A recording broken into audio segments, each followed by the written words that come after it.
My first question for you, Hanan, is really for you to introduce yourself. Like, who are you? What is your name? When did you come to Israel?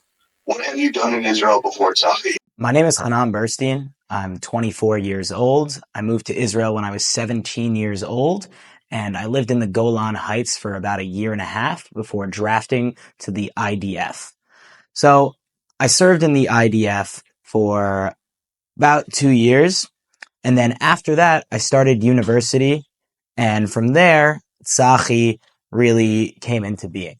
So, tell me about the first hour that you knew that you had to make Tzachi. So I'd say that the first hour that Tzachi had to come into being was a little different than how many people might expect it to happen. October 7th happened, and as a religious Jew, I was getting ready to go to synagogue. And as a result of that, I went downstairs to my friend's apartment, and they told me, Hanan, turn on the news. From that minute, everything switched. Like a switch. And from that point, I knew I needed to do something. I was injured during my service in my legs, so I knew I wasn't going to get a call most probably, but I knew my friends and my siblings would have to get a call. So I thought, what is the most efficient way that I can do something? So why not deliver goods? Reach out to soldiers.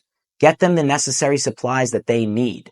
Tell me about the first few drives. So I'd say that the first few drives were definitely the most intense that we've seen, especially driving up north, getting a feel of what's going on, sirens and rockets coming down on us, especially up north. Our third drive, my friend Justin and I, contrary to popular belief, Sammy and I weren't driving together in the very beginning. It was my friend Justin and I, and Sammy and Jacob.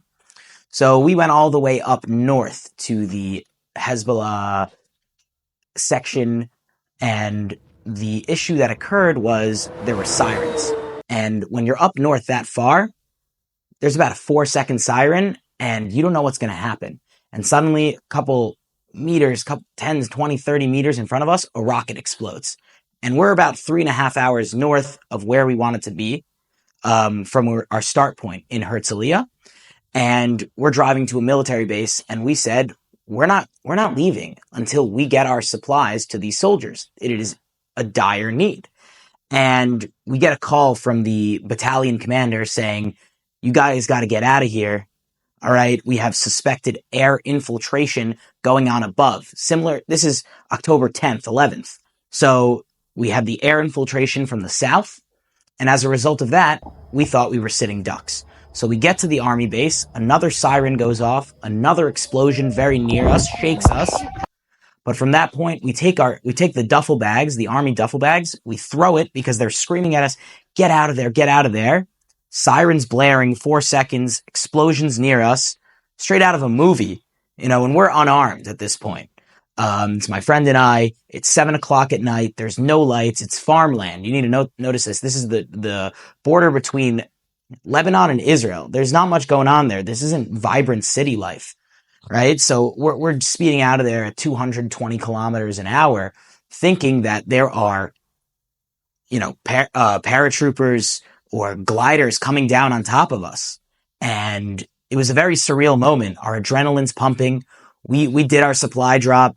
We're thinking, all right, this is probably it. We see a car in front of us that looks like a pickup truck similar to the ones used in the massacre on October 7th. And we think this is Hezbollah. This is it. So we brace for impact. I grab a mag. My friend has his gun ready. We're ready to take him on. Thankfully, it was not that situation, but it was just a surveillance vehicle going on. But for 20 minutes on a snake-like path, that was the reality, thinking this is Hezbollah in front of us. They don't know we're behind them, and we're about to get into a gunfight. And we don't have plates. We got one helmet between the two of us and about 60 bullets and a water bottle. So that was the reality of one of our drives. Another couple of drives down south, we have lots of rocket explosions. The army's pointing guns everywhere because they don't know what's happening. There's just straight, no one's on the highway. You can drive 230 kilometers an hour and no one's going to stop you. And that was the reality for the first couple weeks. Nobody was really out on the roads besides for us delivering equipment. North, south, it was, pristine. You wouldn't believe it. There was no such thing as rush hour during the first couple weeks because everyone was inside because rockets were going off. We were the only ones out there delivering our essential equipment to soldiers. Tell me, do these soldiers need you, and why? Do these soldiers need us? Now, I think that's an interesting question, but in the least egotistical way that I can answer it, I'd say yes. Because a big issue that arose on October 7th was millions of dollars of airsoft equipment and unusable equipment being sent on airplanes to the IDF to sit in warehouses. Warehouses. What are they going to do with all this? Right? You have tampons going to guys, right? You have unusable equipment that is not going directly to soldiers because they can't use it. Excess supplies of deodorant, of toothbrushes, of crappy tactical uniforms that can catch on fire with a spark.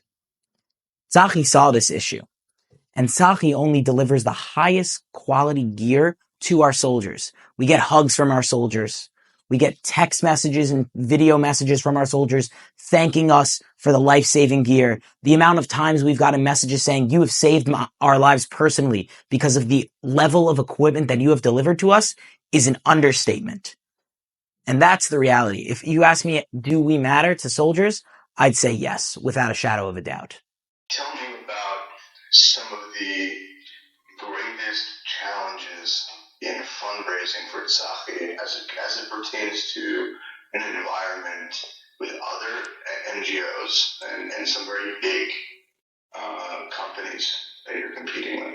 So I'd say that some of the biggest challenges that we face as a underdog nonprofit against these conglomerates that have backing already, as well as have that funding from the get-go, is obviously, as I stated, the funding, the getting our brand awareness out there, establishing credibility. Who are these guys? Who are these university students coming out of the woodwork claiming they're getting the highest quality gear? Why aren't these other nonprofits getting them? The amount of times that we've been told off by influencers by asking for paid partnerships, or just people saying, we don't know anything about you. You don't have any reputation. You guys could just be scammers for all we know. And for all intents and purposes, we had to try to fight that. And, it was a lot of grueling effort on all parts from Sammy, from me, and my other members of the team that are all extremely valued. And we've established a name for ourselves because through getting lots of, messages from soldiers have reached out to other soldiers and they say, hey, we got this order of ballistic plates. Can you check this out for us? And we'll say, those schematics, that ballistic report is fake. That is not real gear. So we established ourselves in that sense, as well as started to growing a following. We have influencers that are noticing us, promoting us, and it's great. We're gaining traction at the right speed, and thank God we are, because Tzachi stands in the way of fake gear from killing soldiers, because that's the reality of the situation, that fake gear is hurting soldiers. There have been fake plates that have gone to soldiers, and, one bullet test and the bullet goes right through. That's not the kind of gear Tzachi gets. That has never been the gear Tzachi gets, and that's the reality. How many bases and how many soldiers, what is the scope of Tzachi, and how do you translate it in the numbers and on the map? So, the way that we translate the amount of bases we've delivered to and the soldiers helped is a great question, because it's something that we constantly try to figure out for ourselves. To date, in order for us to estimate the bases, we call it an even 80 different locations that we have dropped off to, from the Gaza Strip all the way down south to the northern border and everywhere in between. The amount of soldiers is very tangible. We have estimated that we've helped a few thousand soldiers from care packages ranging multiple times a day. We in the beginning, we didn't have a big enough car, so we would have to do 2 different drops, and that would get to around 300 soldiers in one day at one specific base. And, it's constant calculations, but now we have it down to a format of we'd go battalion by battalion. And as a result of that, we're able to estimate how many soldiers we're helping at that time. And the great thing about that is the battalions tell other battalions about the work we're doing. People see our Instagram, Tzachi Israel, and they see the work we're doing and they reach out to us in the DM so we can help them out. And that's how we calculate exactly how many soldiers we have helped. So to reiterate, around 80 different locations, around 9,600 miles driven since October 7th, since the war has begun, as well as a few thousand soldiers helped. And as we garner more donations, we hope to up that to the tens to hundreds of thousands. A dual citizen, as an American, as an Israeli, as a Jew, this interview is going out to a global audience. It will be released in Newsstand. They have a very high retention rate in India, even in Israel, in Europe especially, and the US. But it's an international audience. To these people, to these young people who are watching what's happening in our country, what can you say to them about what has occurred and what must occur? So when I speak to the international audience of Newsstand to understand the dire need of what is currently happening in Israel, as well as a dual citizen myself of America and Israel, I say the following. As many of people know, not everything you see on the news is true. Most things aren't true, but to witness the eyewitness accounts of the atrocities that occurred, the largest mass murder of Jews since the Holocaust cannot be repeated. And that has been lost in translation. And that's the reality of the fact that that's what we're looking at currently, that people are comparing it to, it's a number game, and war is not a number game. There's one side that is evil and one side that is good. And as a result of that, we need to do whatever we need to do to ensure the entire annihilation of that evil force, being Hamas. Have you visited these murder sites? And if you have, can you slowly and really methodologically walk us through the feelings and the sights? So, in regards to visiting the murder sites, yesterday we had an army escort envoy take us to the Nova Festival site massacre, as well as the Kibbutz Be'eri, right? And the eeriness in the air. It's not a normal location. It's a very somber site. And for those who have visited Auschwitz-Birkenau, I could only relate it to the exact same feeling of eeriness that something happened here. And even though it looks so different from when the atrocities occurred, you can sense something is off. It's a state of limbo you might put yourself in, for lack of a better word. Additionally, you see the cacti that Hamas burned, and as a result of that, there were individuals, the innocent civilians that were murdered at the Nova Festival, were murdered because they burned these cacti searching for them. You see the remains of the DJ booth. You see fragments of bullets. You see the hostages' faces, double-sided, of course, on these posts. You see, then moving to Kibbutz Be'eri, you see houses burnt to crisps. You see the rockets that have befallen the houses and the streets.